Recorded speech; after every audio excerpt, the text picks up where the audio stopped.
1 Samuel 3. Now the young man Samuel was ministering to the Lord under Eli. And the word of the Lord was rare in those days. There was no frequent vision.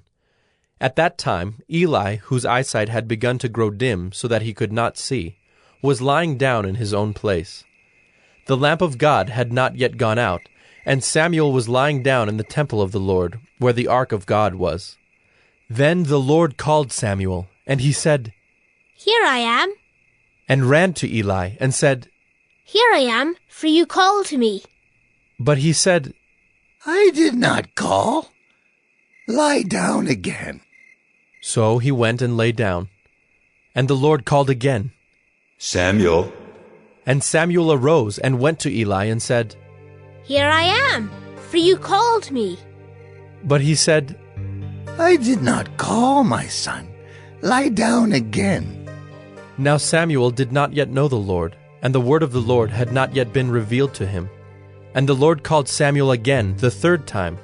And he arose and went to Eli and said, "Here I am, for you called me." Then Eli perceived that the Lord was calling the young man. Therefore Eli said to Samuel, "Go, lie down, and if he calls you, you shall say, 'Speak, Lord, for your servant hears.'" So Samuel went and lay down in his place. And the Lord came and stood, calling as at other times, "Samuel, Samuel." And Samuel said, "Speak, for your servant hears." Then the Lord said to Samuel, "Behold, I am about to do a thing in Israel at which the two ears of everyone who hears it will tingle. On that day I will fulfill against Eli all that I have spoken concerning his house, from beginning to end. And I declare to him that I am about to punish his house forever for the iniquity that he knew, because his sons were blaspheming God, and he did not restrain them. Therefore I swear to the house of Eli that the iniquity of Eli's house shall not be atoned for by sacrifice or offering forever." Samuel lay until morning. Then he opened the doors of the house of the Lord. And Samuel was afraid to tell the vision to Eli. But Eli called Samuel and said, "Samuel, my son." And he said, "Here I am." And Eli said, "What was it that he told you? Do not hide it from me. May God do so to you and more also, if you hide anything from me of all that he told you." So Samuel told him everything, and hid nothing from him. And he said, "It is the Lord. Let him do what seems good to him." And Samuel grew, and the Lord was with him, and let none of his words fall to the ground. And all Israel, from Dan to Beersheba, knew that Samuel was established as a prophet of the Lord. And the Lord appeared again at Shiloh, for the Lord revealed himself to Samuel at Shiloh by the word of the Lord. 1 Samuel 4. And the word of Samuel came to all Israel. Now Israel went out to battle against the Philistines. They encamped at Ebenezer, and the Philistines encamped at Aphek. The Philistines drew up in line against Israel, and when the battle spread, Israel was defeated by the Philistines, who killed about 4,000 men on the field of battle.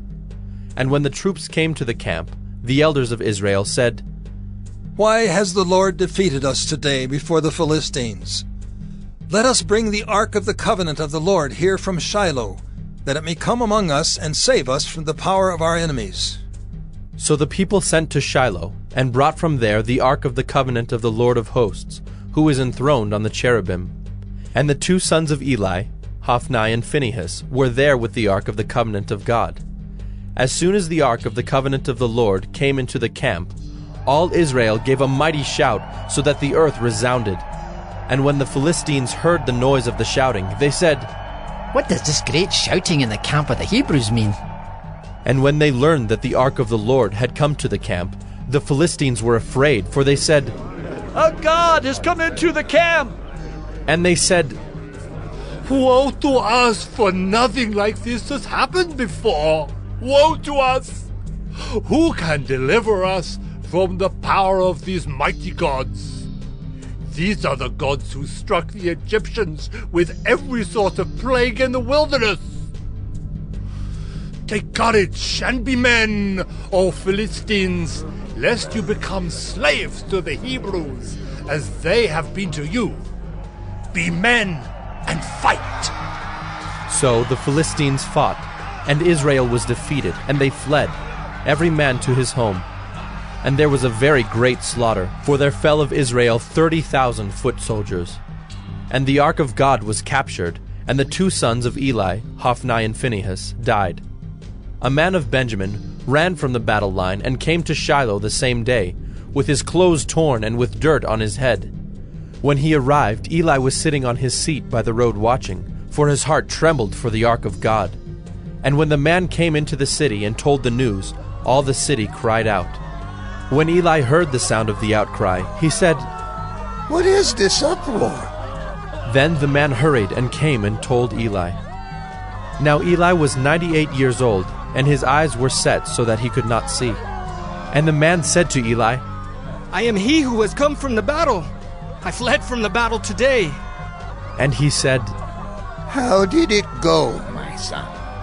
He who brought the news answered and said, Israel has fled before the Philistines, and there has also been a great defeat among the people.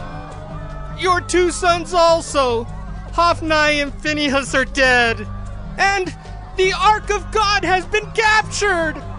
As soon as he mentioned the ark of God, Eli fell over backward from his seat by the side of the gate, and his neck was broken, and he died, for the man was old and heavy. He had judged Israel 40 years. Now his daughter-in-law, the wife of Phinehas, was pregnant, about to give birth. And when she heard the news that the ark of God was captured, and that her father-in-law and her husband were dead, she bowed and gave birth, for her pains came upon her. And about the time of her death, the woman attending her said to her, Do not be afraid, for you have borne a son. But she did not answer or pay attention, and she named the child Ichabod, saying, The glory has departed from Israel. Because the ark of God had been captured, and because of her father-in-law and her husband. And she said, The glory has departed from Israel, for the ark of God has been captured. 1 Samuel 5. When the Philistines captured the ark of God, they brought it from Ebenezer to Ashdod. Then the Philistines took the ark of God and brought it into the house of Dagon, and set it up beside Dagon. And when the people of Ashdod rose early the next day, behold, Dagon had fallen face downward on the ground before the ark of the Lord.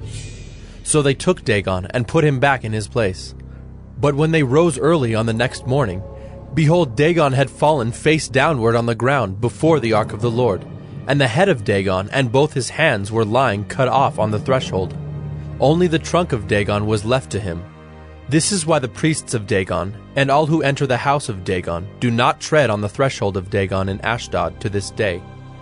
The hand of the Lord was heavy against the people of Ashdod, and he terrified and afflicted them with tumors, both Ashdod and its territory. And when the men of Ashdod saw how things were, they said, The ark of the God of Israel must not remain with us, for his hand is hard against us and against Dagon our God. So they sent and gathered together all the lords of the Philistines, and said, What shall we do with the ark of the God of Israel? They answered, Let the ark of the God of Israel be brought around to Gath. So they brought the ark of the God of Israel there. But after they had brought it around, the hand of the Lord was against the city, causing a very great panic, and he afflicted the men of the city, both young and old, so that tumors broke out on them. So they sent the ark of God to Ekron. But as soon as the ark of God came to Ekron, the people of Ekron cried out, They have brought around to us the ark of the God of Israel to kill us and our people. They sent, therefore, and gathered together all the lords of the Philistines, and said, Send away the ark of the God of Israel, and let it return to its own place, that it may not kill us and our people. For there was a deathly panic throughout the whole city. The hand of God was very heavy there. The men who did not die were struck with tumors, and the cry of the city went up to heaven. 1 Samuel 6. The ark of the Lord was in the country of the Philistines 7 months. And the Philistines called for the priests and the diviners and said, "What shall we do with the ark of the Lord? Tell us with what we shall send it to its place." They said, "If you send away the ark of the God of Israel, do not send it empty, but by all means return him a guilt offering. Then you will be healed, and it will be known to you why his hand does not turn away from you." And they said, "What is the guilt offering that we shall return to him?" They answered, 5 golden tumors and 5 golden mice, according to the number of the lords of the Philistines. For the same plague was on all of you and on your lords. So you must make images of your tumors and images of your mice that ravage the land, and give glory to the God of Israel. Perhaps he will lighten his hand from off you and your gods and your land. Why should you harden your hearts as the Egyptians and Pharaoh hardened their hearts? After he had dealt severely with them, did they not send the people away, and they departed? Now then, take and prepare a new cart, and 2 milk cows on which there has never come a yoke, and yoke the cows to the cart, but take their calves home away from them. And take the ark of the Lord, and place it on the cart, and put in a box at its side the figures of gold, which you are returning to him as a guilt offering. Then send it off, and let it go its way, and watch. If it goes up on the way to its own land, to Beth-Shemesh, then it is he who has done us this great harm. But if not, then we shall know that it is not his hand that struck us. It happened to us by coincidence." The men did so, and took 2 milk cows, and yoked them to the cart, and shut up their calves at home. And they put the ark of the Lord on the cart, and the box with the golden mice, and the images of their tumors. And the cows went straight in the direction of Beth-Shemesh, along one highway, lowing as they went. They turned neither to the right nor to the left, and the lords of the Philistines went after them as far as the border of Beth-Shemesh. Now the people of Beth-Shemesh were reaping their wheat harvest in the valley. And when they lifted up their eyes and saw the ark, they rejoiced to see it. The cart came into the field of Joshua of Beth-Shemesh and stopped there. A great stone was there, and they split up the wood of the cart and offered the cows as a burnt offering to the Lord. And the Levites took down the ark of the Lord and the box that was beside it, in which were the golden figures, and set them upon the great stone. And the men of Beth-Shemesh offered burnt offerings and sacrificed sacrifices on that day to the Lord. And when the 5 lords of the Philistines saw it, they returned that day to Ekron. These are the golden tumors that the Philistines returned as a guilt offering to the Lord: 1 for Ashdod, 1 for Gaza, 1 for Ashkelon, 1 for Gath, 1 for Ekron, and the golden mice according to the number of all the cities of the Philistines, belonging to the 5 lords, both fortified cities and unwalled villages. The great stone beside which they set down the ark of the Lord is a witness to this day in the field of Joshua of Beth-Shemesh. And he struck some of the men of Beth-Shemesh, because they looked upon the ark of the Lord. He struck 70 men of them, and the people mourned because the Lord had struck the people with a great blow. Then the men of Beth-Shemesh said, "Who is able to stand before the Lord, this holy God? And to whom shall he go up away from us?" So they sent messengers to the inhabitants of Kiriath-Jearim, saying, "The Philistines have returned the ark of the Lord. Come down and take it up to you."